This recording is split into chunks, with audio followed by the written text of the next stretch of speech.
Alright, so it's time to do some ribs. I got 4 slabs of baby back ribs that I'm going to be cooking on the Old Country vertical smokehouse. I haven't used that in a while because I've been working a lot of overtime and whatnot, so I just haven't been in the mood. But I got some free time now, so I'm going to go ahead and smoke some ribs.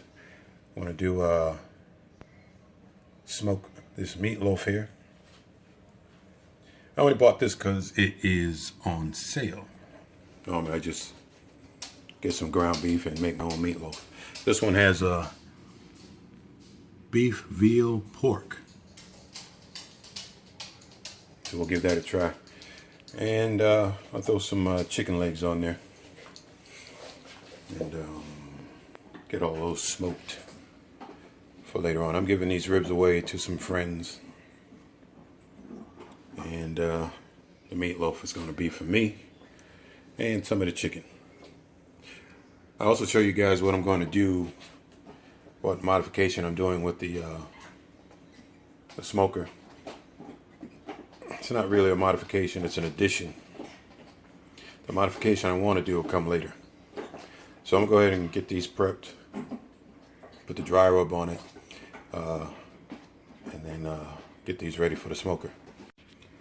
All of the ribs have been seasoned. I'm using this one today. It's Kroger's Private Selection brand, the Memphis inspired seasoning rub. Tangy, sweet, and spicy. I will say it is very tangy, borderline tart, and it does have some sweetness to it, but it's not salty like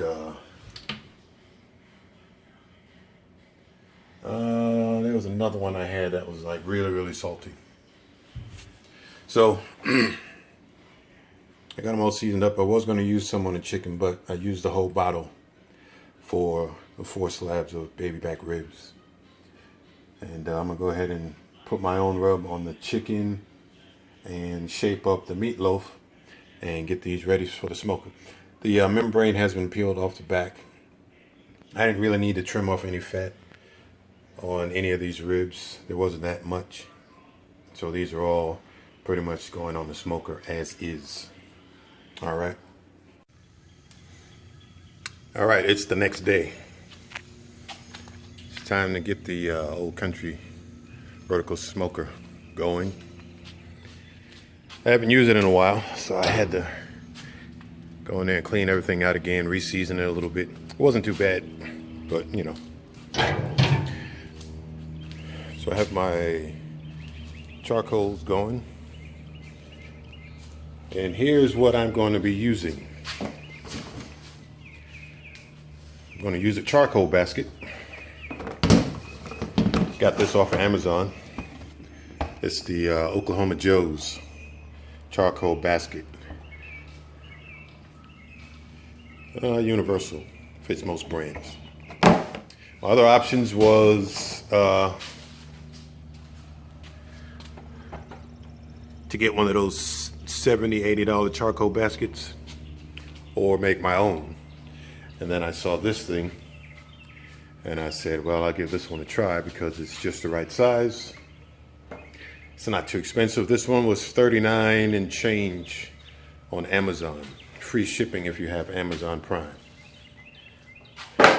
It's stainless steel. It's attached with screws and nuts and bolts, I should say.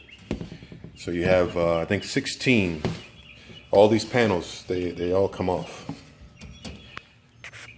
And you can just screw them in place. So this is not a permanent basket if you don't want it to be. You can take it apart and take it somewhere else, or you can just leave it as is. It's got handles on all sides.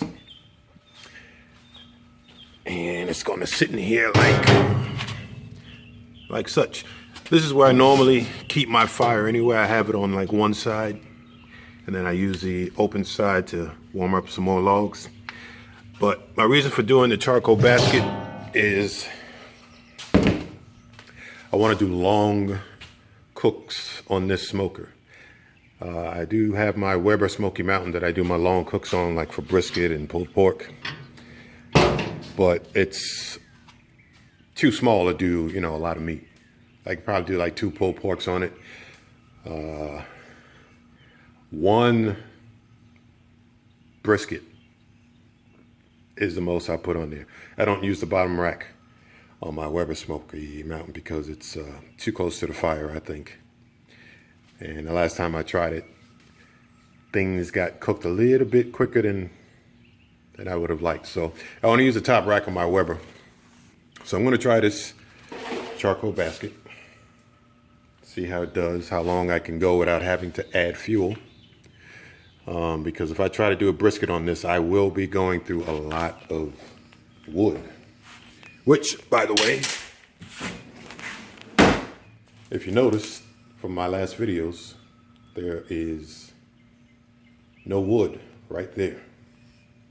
It's all in here. So all this is filled up with maple. This whole thing is maple. And I use that log splitter over there that I bought from somebody. It's a Harbor Freight 5-ton electric log splitter.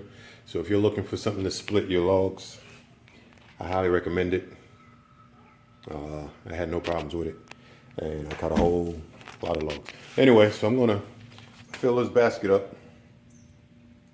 And as you can see, so it fits in there. I got these cut to size to fit in there. And if one is too long, well, that's not a good one. You know, I can just hang it over the edge like that and it'll burn down. So I'll be back, show you what I got. One more thing.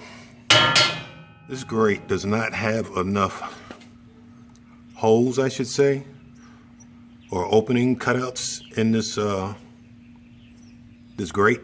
So all the ash piles up and it'll start to smother your fire. And you have to keep moving it around to get it to dump through these tiny openings in this charcoal grate. So my options are to get a grinder and cut more holes in it, or get a whole bunch of rebar and get it in there. It's about 24 inches across.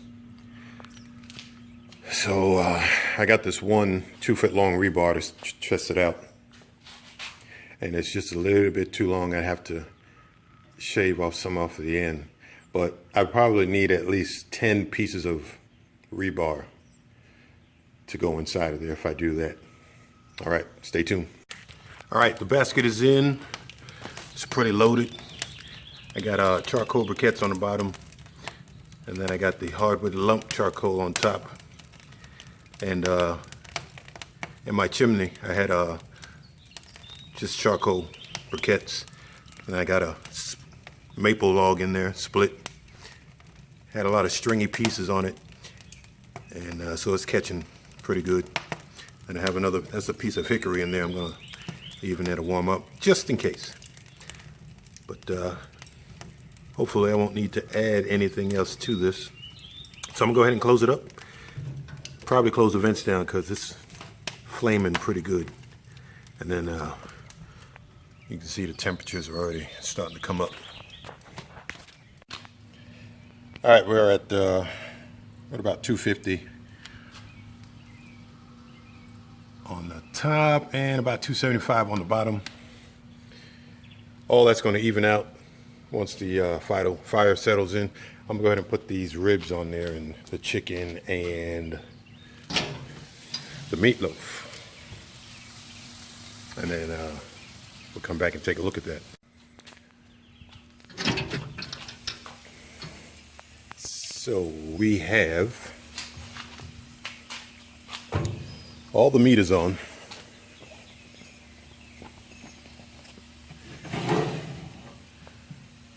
Three ribs on top, 2 ribs in the middle, jerk chicken meatloaf on the bottom rack.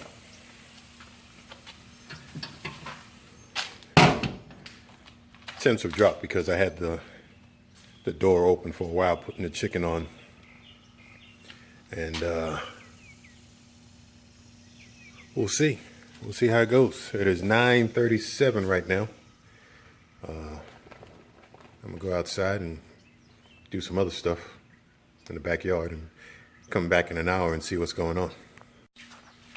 It's been 1 hour. We're about 225 on the top and a little shy of 250 on the bottom. Interesting. Yep. Everything's looking good inside the firebox. I do have the vents closed almost completely. And the top stacks closed that much. But so far so good. It's been an hour. I don't have to do anything. I'm going back in for another hour and I'll be back. It's been an hour and 15 minutes. A little bit above 200 there, 225 there. You probably can't see that, but everything's looking good. I'll probably go ahead and start spritzing with some apple cider vinegar and water.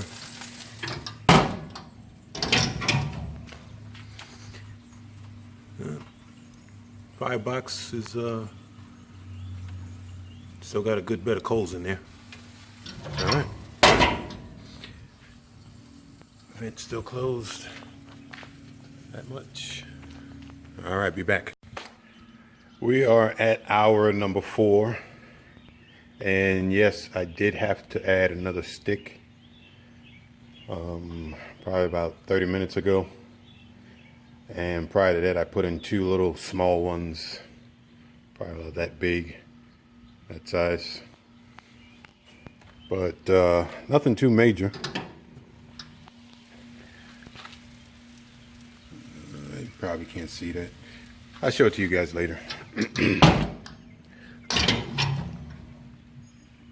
That's what we got going on into the charcoal basket. So it's got a good bit of coals in it. So that's a good thing. I'm using less wood with this charcoal basket, so that's a plus also. I'm not too sure about the long burn times as of yet. So, all right, we'll be back. I just gave them a little spritz, so they have a nice color. I'm not going to wrap these either. When I first started out, I didn't wrap anything. I just let them cook on through. That's the jerk chicken and that's the meatloaf. I need to drain out some of that fluid. But yeah, I'm not going to wrap these ribs at all. Just going to leave them as is. And when they're done, they are done. Here's the meatloaf. Got a nice little pink ring right there. And here is the jerk chicken. The ribs are still on the smoker. And when I get those done, I'll show you what those look like. Alright, the ribs are done. I'm not a big fan of that seasoning that I use, that Kroger Private Selection seasoning. I tasted it without the sauce on it. And I probably won't be using it again. It's not terrible, but it's not what I prefer. So there are the ribs cut.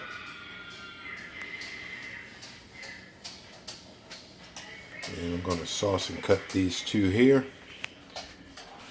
I already foiled up 1 slab. Got them cut already. And that'll be it. Thank you for, the little fire basket. I have to play with it some more to try and get those longer cook times, because I was still having to add wood like every hour or so.